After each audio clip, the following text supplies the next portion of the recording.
राजस्थान में सीएम अशोक गहलोत और सचिन पायलट के बीच कायम तल्खियां फिलहाल कम होती नजर नहीं आ रही हैं। बुधवार को पायलट पर सीधा हमला बोलते हुए गहलोत ने कहा कि सचिन पायलट विधायकों को पैसे के दम पर तोड़ने की कोशिश कर रहे हैं और इसका उनके पास प्रूफ भी है। गहलोत के मुताबिक विधायकों को 30-30 करोड़ रुपए ऑफर किए जा रहे हैं। बकौल गहलोत, उनके जैसे नए पीढ़ी के नेताओं की राजनीति में सही से घिसाई नहीं हुई है और अगर हुई होती तो आज जो हालात हैं वो ना होते। गहलोत बोले कि केवल बढ़िया अंग्रेजी बोल लेने से कोई नेता नहीं हो जाता, उसका कमिटमेंट भी देखा जाता है। ओवर स्टेडिंग हो रही है देश के अंदर, ऐसा बड़ा लाखों करोड़ रुपए बट रहे हैं। परसों के रोज में बिल्डिंग कही जा रही थी जयपुर के अंदर, राजस्थान के अंदर। हमारे पास खबर है, हमारे पास प्रूफ है, उसका ही प्रूफ है। 20 करोड़ का सौदा किया जा रहा था।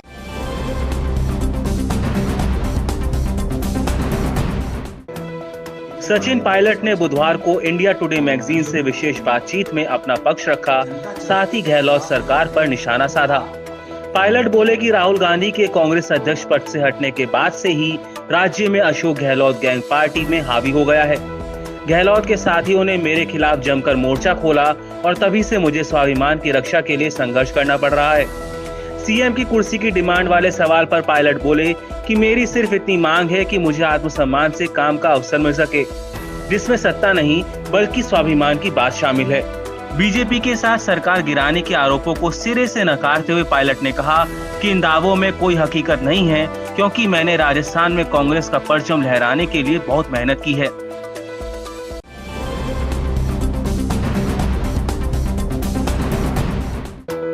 कांग्रेस नेता रणदीप सुरजेवाला ने नाराज सचिन पायलट को नसीहत दी है कि वो हरियाणा में बीजेपी की मेहमान नवाजी छोड़ें और घर लौटकर अपने मतभेदों पर खुलकर चर्चा करें। सुरजेवाला बोले कि कांग्रेस का शीर्ष नेतृत्व उनकी बात सुनने के लिए खुले दिल से तैयार है और अगर आप बीजेपी में नहीं जाना चाहते तो हरियाणा में सीएम खट्टर के चंगुल से बाहर निकलिए। वहीं राजस्थान के बागी विधायकों के गुरुग्राम के एक रिजॉर्ट में ठहरने पर सीएम मनोहर लाल खट्टर ने कहा कि प्रदेश के होटल आम लोगों के लिए खुले हुए हैं और कोई भी आकर यहाँ ठहर सकता है।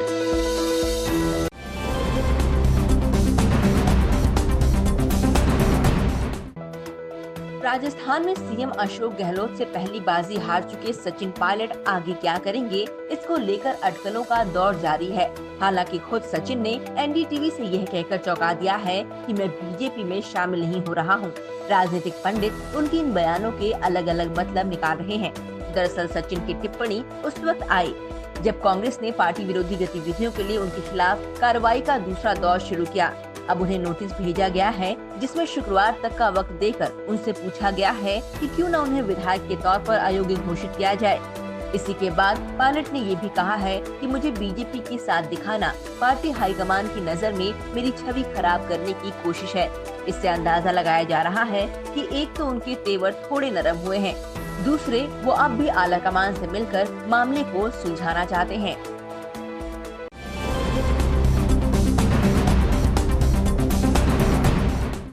राजस्थान में कांग्रेस ने अपने बागी विधायकों के खिलाफ कार्रवाई तेज कर दी है, जिसके तहत राज्य के विधानसभा स्पीकर ने सचिन पायलट समेत कांग्रेस के सभी बागी विधायकों को नोटिस भेजा है। इसी बीच जब स्पीकर का नोटिस जोधपुर के वल्लभ नगर सीट से विधायक गजेंद्र सिंह शक्तावत के घर पहुंचा, तो उनकी पत्नी ने नोटिस लेने से इनकार कर दिया। इसके बाद अधिकारियों ने नोटिस को उनके घर के बाहर चस्पा कर दिया। इस पर विधायक शक्तावत की पत्नी का कहना है कि उनके पति ने कोई अपराध नहीं किया है। आधी रात को पति की गैर मौजूदगी में प्रशासनिक अधिकारियों का इस तरह आना गलत है। बता दें कि शक्तावत सचिन पायलट खेमे से जुड़े हैं और पायलट के बेहद करीबी माने जाते हैं।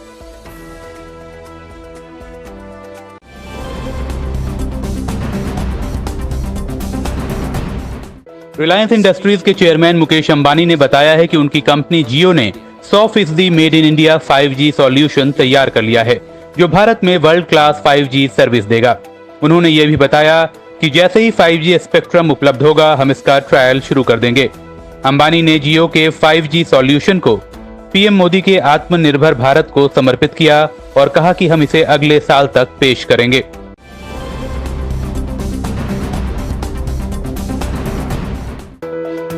कोरोना काल में भी रिलायंस इंडस्ट्रीज में पैसा लगाने वालों की लाइन लगी है। अब अपने 43वें एजीएम में मुकेश अंबानी ने ऐलान किया है कि ग्लोबल सर्च इंजन गूगल जियो प्लेटफॉर्म्स में 33,737 करोड़ रुपए का निवेश करेगी। इसके बदले जियो प्लेटफॉर्म में गूगल को 7.7% का शेयर मिलेगा।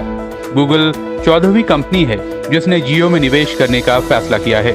मुकेश अंबानी ने यह भी ऐलान किया कि हम गूगल के साथ मिलकर एंट्री लेवल के सस्ते 4G और 5G स्मार्टफोन बनाएंगे। यही नहीं, गूगल और जियो मिलकर एक Android based smartphone operating system भी बनाने वाले हैं।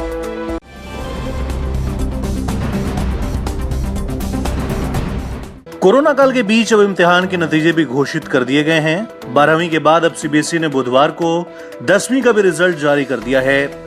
इस बार 10वीं के इम्तिहान में 91.46% स्टूडेंट सफल रहे। इस साल भी लड़कियों ने बाजी मारी। 10वीं की परीक्षा में 93.31% छात्राएं और 90.14% छात्र पास हुए हैं। जोन के हिसाब से 99.28% के साथ त्रिवेंद्रम पहले पायदान पर है, चेन्नई दूसरे और बैंगलोर तीसरे नंबर पर है, जबकि दिल्ली का स्थान 14वें और 15वें नंबर पर है। सीबीएसई ने इस बार दिल्ली को 2 रीजन में बांटकर दिल्ली ईस्ट और दिल्ली वेस्ट में रखा है। दिल्ली वेस्ट का पास परसेंटेज 85.96% रहा, जबकि ईस्ट दिल्ली का पास परसेंटेज 85.79% रहा।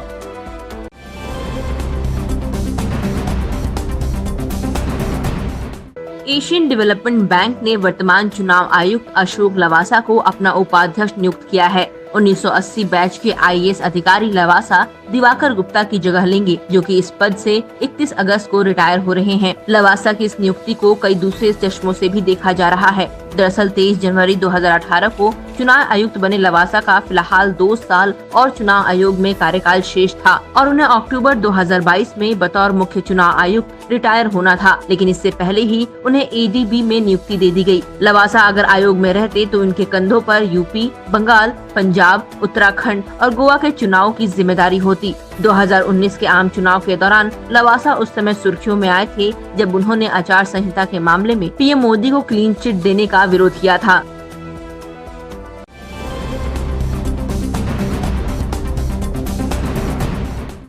देश में हर गुजरते दिन के साथ कोरोना नए रिकॉर्ड बना रहा है।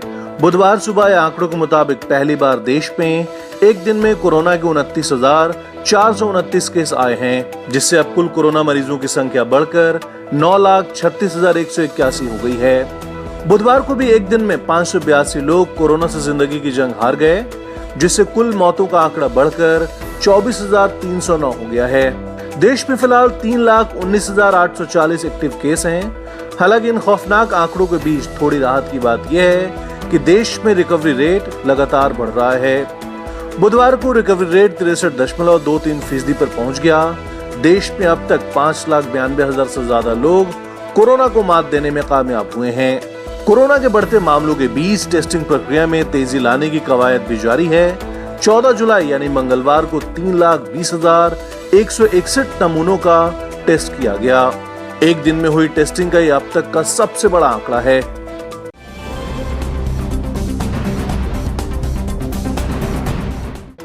देश में कोरोना के महंगे इलाज पर सुप्रीम कोर्ट ने आपत्ति जताई है। देश की सबसे बड़ी अदालत ने सरकारों को साफ निर्देश दिए हैं कि ऐसे इंतजाम होने चाहिए कि कोई भी कोरोना मरीज महंगे इलाज के कारण अस्पताल से बेइलाज न लौटे। Chief justice S A Bobde की अध्यक्षता वाली 3 सदस्यीय पीठ ने कहा कि कोरोना की मौजूदा स्थिति में इलाज महंगा नहीं होना चाहिए। किसी के अस्पताल पहुंचने में इलाज का खर्च बाधा नहीं बनना चाहिए। दरअसल कोरोना इलाज के खर्च को रेगुलेट किए जाने की मांग वाली याचिका पर सुप्रीम कोर्ट में सुनवाई चल रही है। कोर्ट ने कहा कि इलाज का खर्च हर राज्य में अलग अलग हो सकता है, इसलिए कोर्ट इसे रेगुलेट नहीं कर सकता।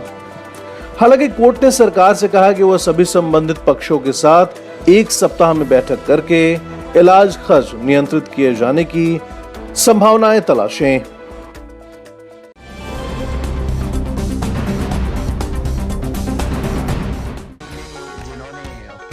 आईआईटी दिल्ली की टीम ने एक नई कोरोना टेस्टिंग किट तैयार की है, जिसको बुधवार को मानव संसाधन विकास मंत्री रमेश पोखरियाल निशंक और मानव संसाधन विकास राज्य मंत्री संजय धोत्रे ने लॉन्च किया। इसे कोरोश्योर नाम दिया गया है। सबसे खास बात इसकी कीमत है।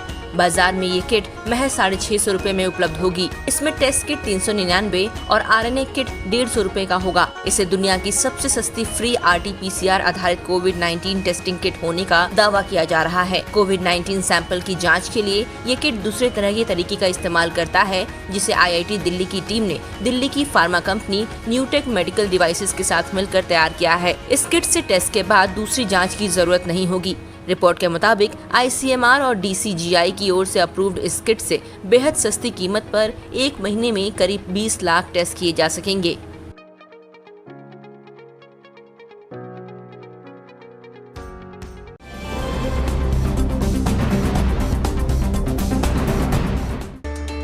तमिलनाडु में जानवरों की दोस्ती का एक अनूठा नजारा सामने आया है। मंगलवार को यहाँ एक बैल ने उस गाड़ी का लगभग 1 किलोमीटर तक पीछा किया जिसमें उसके साथी गाय को ले जाया जा रहा था। दरअसल ये बैल और गाय सालों से साथ रहते थे, लेकिन बुधवार को उनके मालिक ने गाय को किसी और को बेच दिया, जिसके बाद वो खरीदार गाय को एक वाहन में डालकर मदुरई के लिए निकल पड़ा। फिर क्या था, अपने साथी को जाता देख बैल भी उसके पीछे निकल पड़ा। करीब 1 किलोमीटर तक गाड़ी के पीछे पीछे दौड़ लगाने के बाद जब शख्स की नजर उस पर पड़ी तो उसने गाड़ी रोक दी और एक बार फिर बिछड़े दोस्त मिल गए।